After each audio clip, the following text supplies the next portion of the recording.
또 표어를 우리 같이 한번 외우고 시작해 보겠습니다. 내가 여기 있나이다 나를 보내소서. 시작. 네, 오늘은 다시 세우시는 하나님이라는 제목으로 시편 34편의 말씀을 여러분들과 함께 나누겠습니다. 한국에서 처음으로 평창 동계올림픽이 열립니다. 이제 한 달 앞으로 다가왔습니다. 동계올림픽은 하계올림픽에 비해서 넘어지고 자빠지고 하는 그러한 일들이 참 많습니다. 왜냐하면 대부분 눈이나 얼음판 위에서 경기를 하기 때문에 그렇습니다. 4년 동안 어떤 선수는 8년 동안 어떤 선수는 뭐 그 이상 열심히 훈련해서 이 올림픽에 참가할 수 있는 자격을 얻어서 경기를 하다가 쓰러지고 넘어지고 그러면 참 얼마나 많이 속상하고 괴롭겠습니까? 그런데도 경기를 하는 모습을 보면 그렇게 쓰러졌어도 넘어졌어도 금방 다시 일어나서 오히려 더 끝까지 마무리를 잘하려고 그렇게 애쓰는 모습들을 우리는 보게 됩니다. 그래서 우리는 정말 그런 선수들이 참 존경스럽습니다. 근데 사실 이런 선수들만이 아니라 두 발로 걸어 다니는 우리 모두는 참 존경할 만한 그러한 사람들입니다. 아이들이 첫 걸음을 떼면서 이제 걸음마를 배우기 시작할 때 애들에게는 고생길이 열립니다. 왜냐하면은 그 걸음마라는 게 결코 쉬운 게 아니거든요. 그래서 아이들은 또 넘어지고 자빠지고 하기를 아마 세어보지를 않아서 그렇지 수천 번을 할 겁니다. 그래도 아이들이 다시 일어서서 또 걷고 전날에 넘어져서 앞니마에 혹이 나도 다음날 또 일어나서 또 아무 일도 없었다는 듯이 또 웃으면서 또 노는 그런 아이들의 모습을 봅니다. 여러분, 이렇게 인생에 처음 태어나서 수없이 넘어지고 자빠지면서 제일 먼저 배우는 교훈이 뭡니까? 그 수없이 넘어졌다가 일어남을 통해서 배우는 거는 뭐예요? 인생은 살다 보면 참 넘어질 일도 많고 쓰러질 일도 많은데 그렇다 그래서 영원히 쓰러지고 영원히 넘어지고 나는 안 일어나겠다고 그렇게 하면 안 되는 거다. 그래도 또 일어나서 또 아무 일도 없다는 듯이 또 걷는 거고 또 서는 것이다. 그것을 어렸을 적에 태어나면서부터 배우는 게 바로 쓰러졌다가 일어나는 겁니다. 왜냐하면 그게 세상을 사는 거고 그게 생명을 사는 것이기 때문에 그렇습니다. 인생은 마치 거친 바다를 항해하는 배와 같습니다. 참 아슬아슬합니다. 크고 작은 문제들이 언제나 사방에서 터집니다. 그러다 보니까 흔들리지 않는 인생이 없습니다. 쓰러지지 않는 인생도 없습니다. 살다 보면 수없이 흔들리고 수없이 쓰러집니다. 세상이 그냥 편하게 쉽게 살도록 우리를 내버려 두지 않습니다. 물론 살다 보면 나를 도와주고 쓰러진 나를 붙잡아주는 사람들도 있지만 그건 참 좋은 경우고, 너무 사는 게 힘들어서 쓰러졌는데 그런데 도와주기는커녕 그걸 밟고 가는 사람들이 있고, 내 문제 하나 해결할 수 없어서 낑낑대고 쓰러져 있는데 더 큰 문제가 또 나를 짓눌러서 아예 일어나지도 못하게 하는 일들이 세상에는 참 많이 있습니다. 여러분, 이거는 그리스도인의 삶이 아니라 일반 사람들, 세상 사람이라면 다 그렇게 경험하면서 삽니다. 정도의 차이만 있을 뿐이죠. 그렇다면 그리스도인의 삶은 어떻습니까? 세상 사람들보다 더 쉽고 편합니까? 그렇지 않습니다. 그리스도인은 넓은 길, 쉬운 길을 거절하고 주님이 좁은 길, 좁은 문으로 들어오라 그래서 그 길을 선택한 사람들입니다. 세상 사람들보다 더 어렵고 더 고난의 길을 가겠다, 십자가의 길을 가겠다고 선택한 사람들이 그리스도인이니 얼마나 더 어렵겠습니까? 그래서 예수님께서 제자들에게 나를 따라오려거든 자기를 부인하고 자기 십자가를 지고 따라오라고 말씀을 하신 것입니다. 십자가는 사형틀입니다. 너 죽을 사형틀을 날마다 메고 살아라. 날마다 나는 죽었다라고 하고 살아라. 그래서 사도 바울도 나는 날마다 죽노라라고 고백을 하는 것입니다. 고난을 밥 먹듯이 먹고 사는 사람들이 그리스도인입니다. 새해가 됐는데 왜 고난 이야기부터 하냐고요? 그게 현실이기 때문에 그렇습니다. 새해가 됐다고 고난이 안 왔으면 좋겠죠. 그러나 그렇지 않습니다. 그리스도를 위하여, 복음을 위하여 살고자 하는 자에게는 새해든 헌해든 상관없이 더 큰 고난이 닥치는 법입니다. 여러분들을 쓰러뜨리고 다시 일어나지 못하게 하려는 그러한 고난들은, 문제들은 수없이 여러분 앞을 가로막게 될 것입니다. 그러므로 그리스도인이 쓰러졌다가 다시 일어나는 법을 모른다면 정말 그리스도인으로서 살아가기가 어려울 겁니다. 정말 날마다 비참한 인생이 될 것입니다. 저는 오늘 본문의 말씀을 통해서 한 해를, 아니 우리의 평생을 살아가는 동안 쓰러져도 다시 일어날 수 있는 법에 대해서 미리 공부를 해놓고 그리고 한 해를 살아가기를 원합니다. 우리가 배워야 할 사람이 다윗입니다. 다윗은 백절불굴의 7.8기의 표상입니다. 다윗은 의인이었지만 정말로 많은 고난을 겪은 사람입니다. 그럼에도 불구하고 다윗은 영원히 쓰러진 적이 없고 영원히 자빠져서 못 일어난 적이 없습니다. 이 세상에 그 어떤 사람도, 다윗을 대적했던 어떤 사람도 다윗을 영원히 이기지 못했고, 이 세상에 아무리 큰 문제도, 아무리 큰 물결도 다윗을 함정 속에, 수렁 속에 영원히 빠뜨리지 못했습니다. 다윗은 꼭 죽은 것 같은 자리에서도 언제나 다시 일어서고 수렁에서도 다시 건짐을 받는 그런 사람이었습니다. 도대체 다윗은 어떠한 사람이었기에, 그 안에 어떠한 원리가 있었기에 다윗은 그렇게 불사조와 같은 삶을 살았을까? 그것을 오늘 말씀을 통해 배우려고 합니다. 오늘 본문 19절에 보면 다윗이 그것에 대한 해답을 이렇게 선포하고 있습니다. 같이 한번 읽어보죠. 시작. 의인은 고난이 많으나 여호와께서 그의 모든 고난에서 건지시는도다. 이 말씀의 가장 중요한 주어는 뭡니까? 고난이 많으나가 주어가 아니, 고난이 많으나는 그냥 누구에게나 있는 거예요. 여호와께서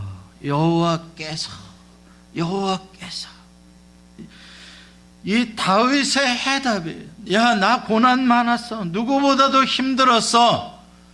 내가 그 가운데서 어떻게 다시 불사조처럼 또 일어났는 줄 아니? 또 다시 세움을 받았는 줄 아니? 여호와께서 나를 건져주셨다. 이유는 딱 하나고, 원인도 딱 하나고, 방법도 딱 하나다. 내 힘이 아니야, 나의 의지가 아니야, 다른 사람이 나를 도와주었기 때문이 아니야. 오직 한 가지, 여호와가 나를 건져주셨기 때문이다. 오늘 시편 34편의 역사적인 사건의 배경은 제목에 나와 있는 대로 다윗이 블레셋 왕 아비멜렉 앞에서 미친 채 하다가 쫓겨나서 지은 시다라고 되어 있어요. 다윗의 인생에서 지워버리고 싶었던 가장 수치스럽고 가장 아주 정말 창피하면서도 가장 위험했던 순간이 바로 블레셋에서 죽을 뻔한 일입니다. 왜냐하면 자기 발로 블레셋에 기어 들어갔거든요. 사울 왕이 하도 자기를 죽이려고 하니까 도망갈 데는 없고 블레셋에 가면은 사울 왕이 거기까지는 못 쫓아오겠지 하고 적국 블레셋에 망명을 했어요. 다윗이 이스라엘의 장군이라는 것에 대해서 블레셋 지도자들이 굉장히 찝찝하게 생각했지만 아기스 왕이 블레셋 왕이 받아주었기 때문에 할 수 없이 나머지 블레셋 지도자들은 그냥 마지못해 받아줬어요.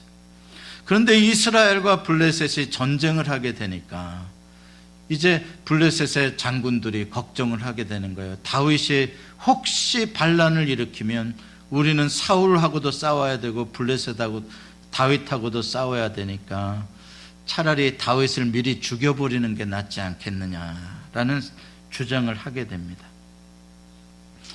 그 위험을 깨닫고 다윗이 까딱하면 내가 죽겠구나 생각해서 꾀를 생각해낸 것이 내가 미친놈 행세를 해야 되겠다. 그래서 아기스 왕의 보는 앞에서 침을 흘리면서 문에다가 자기 몸을 긁어대면서 진짜 미치광이 행세를 합니다. 연극을 하는 거예요. 연극을 하는 거예요. 그 연기에 다행히 아기스 왕이 속아 넘어가 줬어요. 저런 미치광인 저런 죽일 필요도 없다, 저런 건. 그렇게 봐줬어요. 그 틈을 타서 다윗이 잽싸게 블레셋을 탈출하게 되었습니다. 그 정말 위험했던 순간이에요. 거기서 빠져나와가지고 지금 이 시를 쓴 겁니다. 근데 만약에 다윗이 거기를 빠져나와서 자기를 자랑했다고 보십시다. 야, 내가 꾀를 잘 냈다. 내가 그때 연기를 기가 막히게 했다. 이건 아카데미 주연상감이었다. 이렇게 자기를 자랑했다면 진짜 미친놈인 거죠. 그거는 정말 바보죠. 그러나 다윗은 그게 아니라 나를 하나님께서 꼭 죽을 수밖에 없는 자리였는데 건져주셨다. 이렇게 고백을 하고 있는 것이에요. 물론 블레셋을 탈출했다고 해서 다윗 앞에 꽃길이 열려진 게 아니에요. 쉽고 편한 길이 열려진 게 아니에요. 블레셋만 탈출했을 뿐 역시 다윗이 갈 곳은 아무것도 없는 거예요. 그래서 유다 광야를 헤매고 아둘람 동굴 같은 데를 숨어서 살아야 되는 거예요. 여전히 먹을 것 걱정해야 되고 언제 잡혀 죽을지 모르는 그러한 상황 속에 들어온 거예요. 뭐 도끼인 개끈이에요. 블레셋에서 죽을 뻔한 거나 다시 또 사울왕 손에 죽을 뻔하는 광야로 들어온 거나 뭐 그렇게 좋아질 것도 없는 거예요. 그럼에도 불구하고 다윗은 하나님을 찬송하고 하나님을 송축하고 감사하고 너희들도 나랑 함께 감사하자고 이야기를 하는 거예요. 참 희한하죠. 놀랍죠. 문제가 완전히 해결된 게 아니란 말입니다. 하나 간신히 해결된 거고 앞으로도 문제가 지금 창창한 거예요. 그런데도 그런 거랑 상관없이 감사하는 거예요. 오늘 본문 1절에 보면은 내가 여호와를 항상 송축하며 내 입술로 항상 주를 찬양하리이다. 어떻게 다윗이라는 사람은 고난이 그렇게 많다는데 그 사람은 어떻게 항상 감사하고 항상 찬양을 하냐? 신기한 사람이다. 다윗의 이 비결이 있어요. 이 비결이 바로 뭐냐면 다윗은 그때 감사하는 사람이에요. 그때 찬양하는 사람이에요. 그때라는 게 뭐냐면은 다윗의 인생에 문제가 오는데 체인으로 와요. 연결고리로 계속 문제가 와요. 문제 1, 2, 3, 4, 5, 6, 7, 8, 9, 10 쭉 옵니다. 더 큰 문제가 와요. 근데 다윗은 문제가 이렇게 많나? 하고 절망하는 게 아니라 1번 문제가 딱 해결이 됐어. 하나님이 딱 응답해 주셔서 1번 문제를. 그러면 감사. 하나님 감사 찬송해. 2번 문제가 또 와. 그럼 또 기도해. 하나님이 1번 문제도 풀어주셨는데 2번 문제도 풀어주실 줄 믿습니다. 하나님이 또 풀어주셔. 그러면 감사 찬송 또 해. 3번 문제가 또 와. 그러면은 이놈의 문제가 왜 또 오냐가 아니라 하나님이 1번도 풀어주셨고 2번도 풀어주셨는데 3번도 풀어주실 걸 믿습니다. 그럼 하나님 풀어주셔. 그럼 감사 찬송 또 해.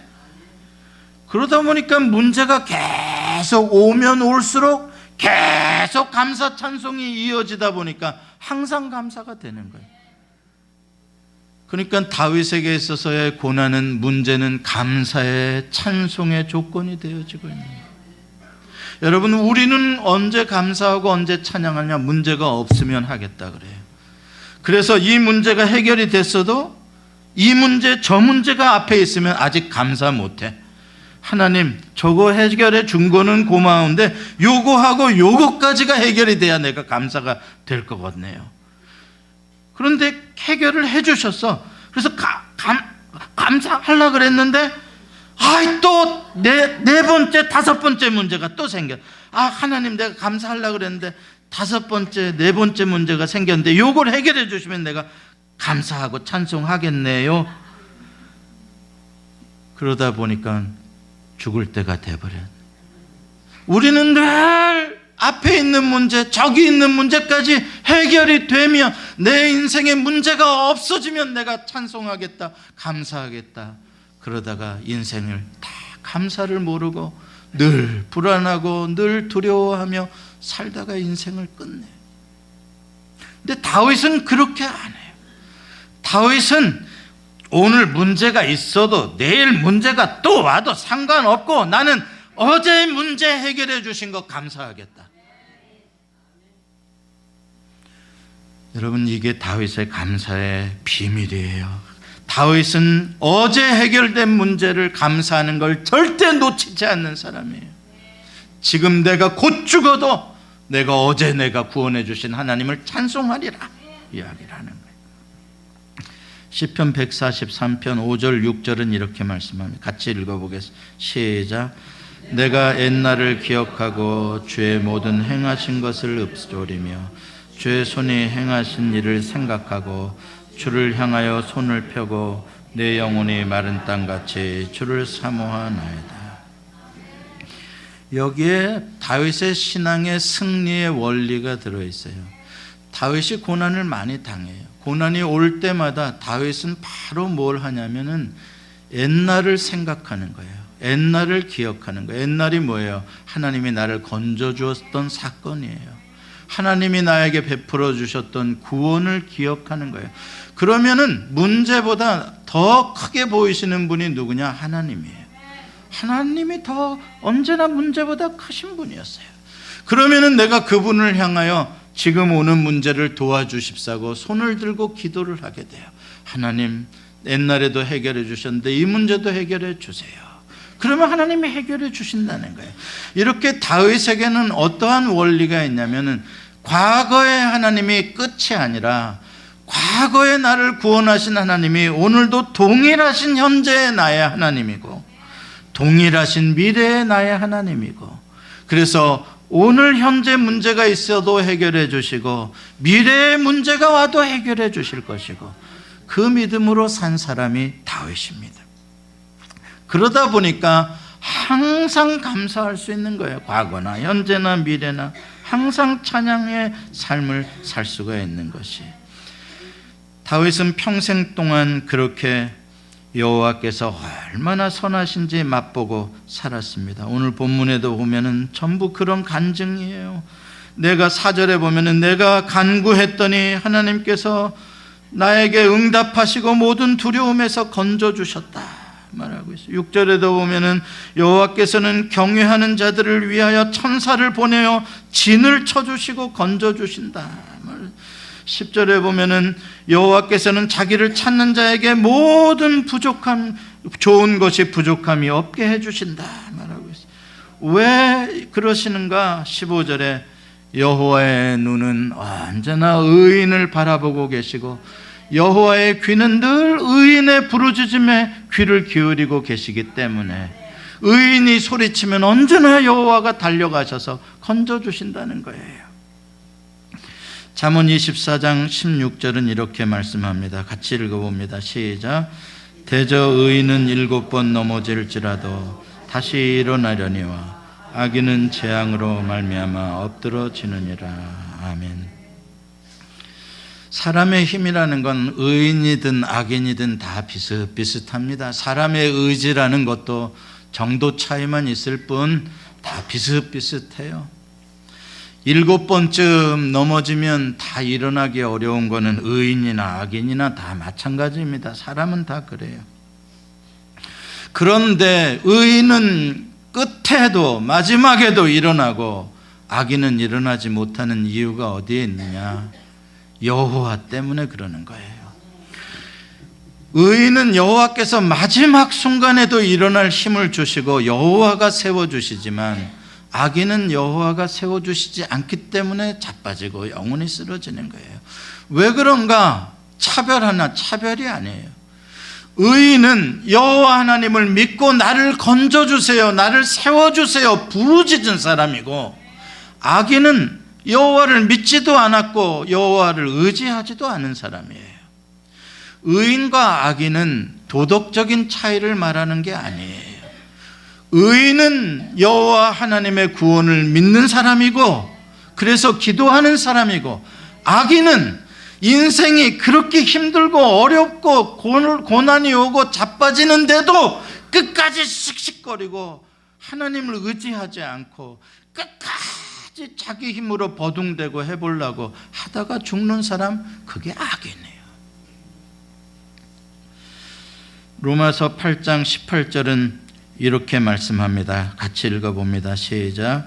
우리가 알거니와 하나님을 사랑하는 자 곧 그 뜻대로 부르심을 입은 자들에게는 모든 것이 합력하여 선을 이루느니라. 아멘. 예, 하나님은 우리가 7번 넘어진 것도 합력해서 8번째 일으켜 세워주시고 선으로 바꾸어 주시는 선하신 하나님이세요. 로마서 8장 31절은 이어서 이렇게 말씀합니다. 같이 읽습니다. 그런즉 이 일에 대하여 우리가 무슨 말을 하리요? 만일 하나님이 우리를 위하시면 누가 우리를 대적하리요? 아멘. 의인이란 하나님을 믿는 사람입니다. 하나님의 말씀을 믿고 의지하는 사람입니다. 누가 우리를 대적하리요? 하나님이 우리를 위하시면 이 말씀을 그냥 믿는 겁니다. 이 세상에 그 무엇이 그리스도 예수 안에서 우리를 하나님의 사랑에서 끊으리요? 우리는 그 말씀을 그대로 믿는 겁니다. 그러면 하나님께서 건져주시고 세워주신다는 겁니다. 고린도후서 1장 8절로 10절에 사도 바울이 이렇게 고백을 합니다. 같이 읽습니다.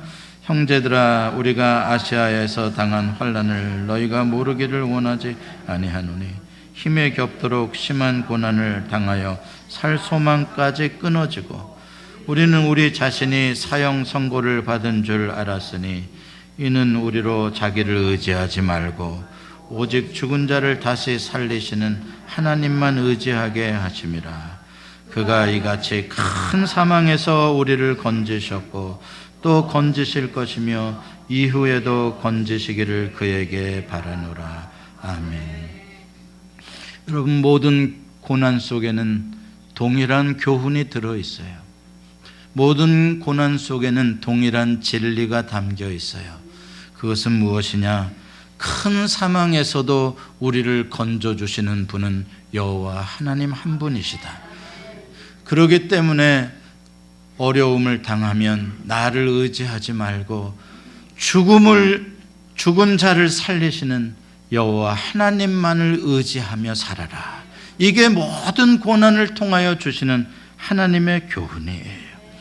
사도 바울의 교훈도 다윗과 너무나 똑같잖아요. 큰 사망에서 우리를 건지셨고 또 건지실 것이며 이후에도 건지시기를 그에게 바라노라. 정확하게 과거와 현재와 미래를 똑같이 말하고 있잖아요.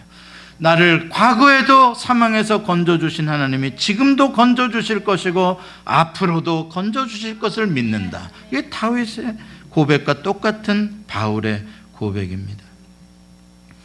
우리 예수 그리스도께서도 고난의 길을 걸어가셨습니다. 비아 돌롤로사, 예수님이 걸어가신 십자가의 길, 빌라도의 뜰에서부터 골고다 언덕까지의 그 길을 가운데 예수님은 십자가를 지시고 수없이 쓰러지시고 또 쓰러지시고 또 쓰러지셨습니다. 얼마나 힘드시면 쓰러지셨을까. 쇠고랑에 묶이고 채찍에 맞으시고 피를 흘리시며 머리에 가시면류관 쓰시고 등에는 그 무거운 십자가를 지고 그 산을 향해서 올라가시는 그 길, 수많은 사람들이 유혹하고 모욕하고 조롱하고 거짓으로 고발하고 배신하고 그 인생에 쓴 잔을 다 받으시고 마지막 인류의 죄값을 향한 하나님의 진노의 잔까지 마시는 그 길을 예수님이 걸어가셨어요. 십자가는 그 고난의 길의 마지막 정점입니다. 완전한 실패, 완전한 고통처럼 보입니다. 여러분, 그러나 그게 끝이 아닙니다. 모든 게 다 끝난 것처럼 조용해졌을 때 사흘 후 이른 새벽 하나님은 무덤 문을 여시고 예수님을 살리셨어요. 우리 하나님은 죽은 자를 살리시는 하나님이십니다. 우리 하나님이 해결하지 못할 문제는 지구상에 없습니다. 죽음의 문제도 하나님에게는 문제가 되지 않습니다. 세상 사람들은 공동묘지 가면 조용하고 다 문제가 끝났다고 말합니다. 아닙니다. 하나님은 그 공동묘지에서도 무덤 문을 여시는 분이십니다. 에스겔 37장 12절에 이렇게 말씀하십니다. 같이 읽습니다. 내 백성들아, 내가 너희 무덤을 열고 너희로 거기서 나오게 하고 이스라엘 땅으로 들어가게 하리라. 아멘. 우리 하나님은 무덤 같은 상황에서도 부르짖는 자의 간구를 들으시고 스올의 뱃속, 물고기의 뱃속에서 기도하는 요나의 기도를 들으시고 하나님께서는 그곳을 찾아오시고 문을 여시고 건지셔서 새 땅으로 세우시는 하나님이십니다. 제가 오늘 말씀을 묵상하면서 마음속에 떠오르는 어떤 영상들이 있었는데, 군함, 전투함 같은 그런 군함이 진짜 파도가 아주 심한 큰 파도를 헤치며 가는 그러한 영상을 봤던 것이 기억에 나더라고요. 그게 저에게 아주 감동적으로 이렇게 남아있던 영상이었던 것 같아요. 그게 기억에 나는 거예요.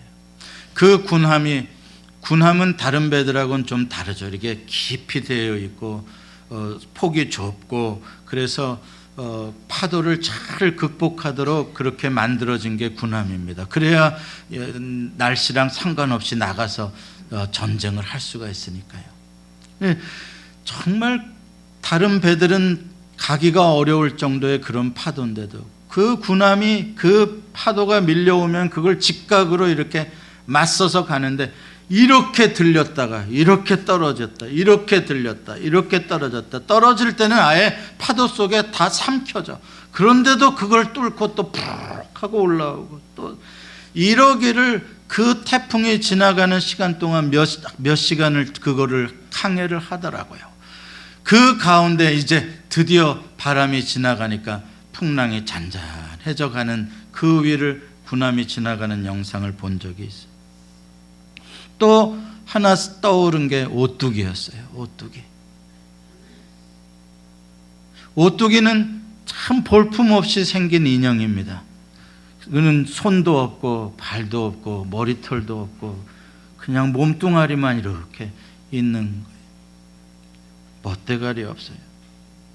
근데 오뚜기라는 이유 때문에 괜히 애들도 그렇고 사람도 괜히 흔들어 봐요. 네가 오뚜기냐?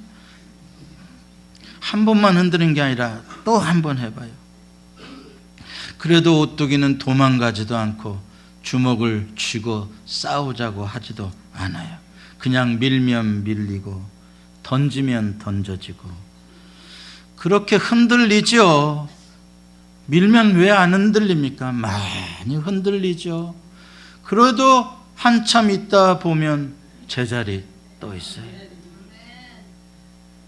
또 누가 한 번 또 흔들고 신경질 났는지 또.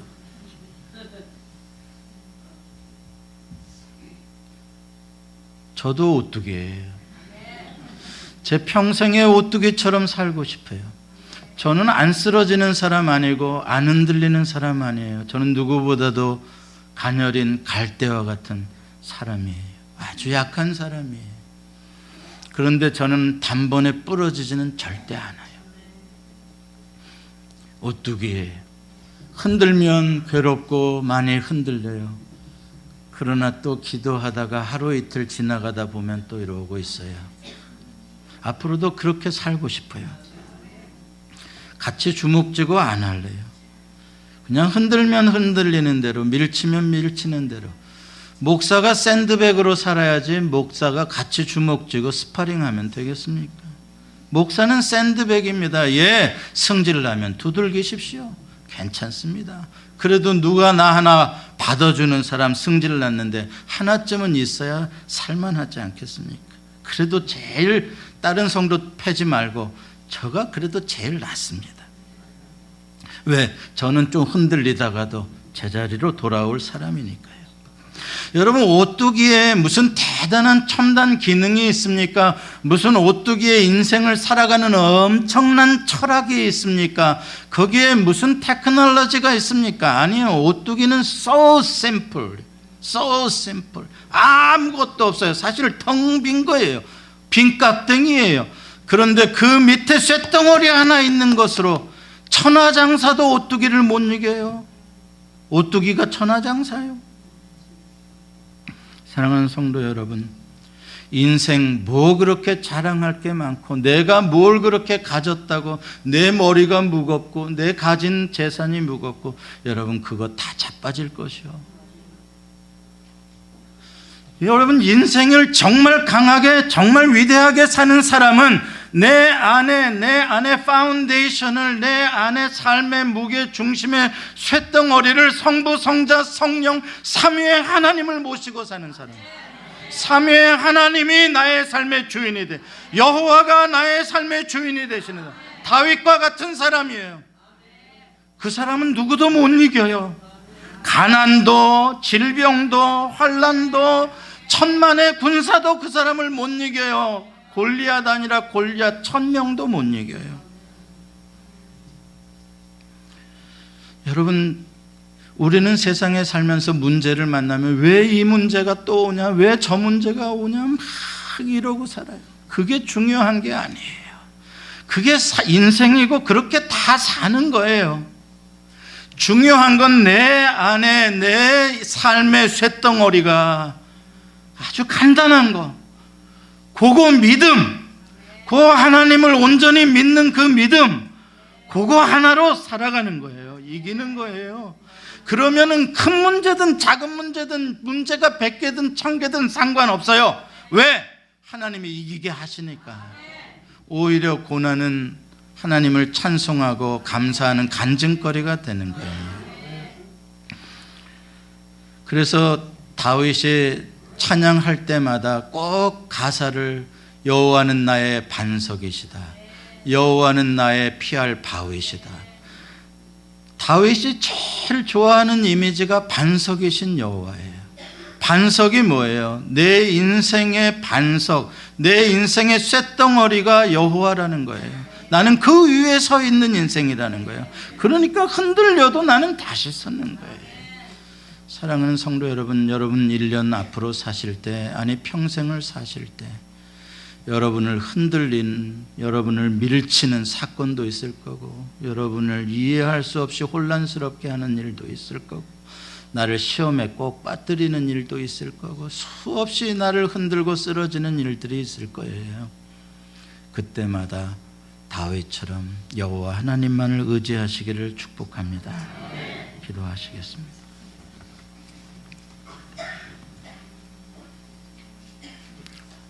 여호와 하나님이 오늘도 의인을 향하여 눈을 드시고 바라보시고, 여호와 하나님이 오늘도 의인의 간구에 귀를 기울여 주시니 감사합니다. 의인은 고난이 많으나 여호와께서 그 모든 고난에서 건져 주십니다. 우리 예수만교회 성도들 평생을 살며 이 간단한 믿음의 원리, 오직 여호와만이 나를 건지시는 구원자이심을 꼭 믿고 승리하게 해 주옵소서. 예수님의 이름으로 기도합니다. 아멘.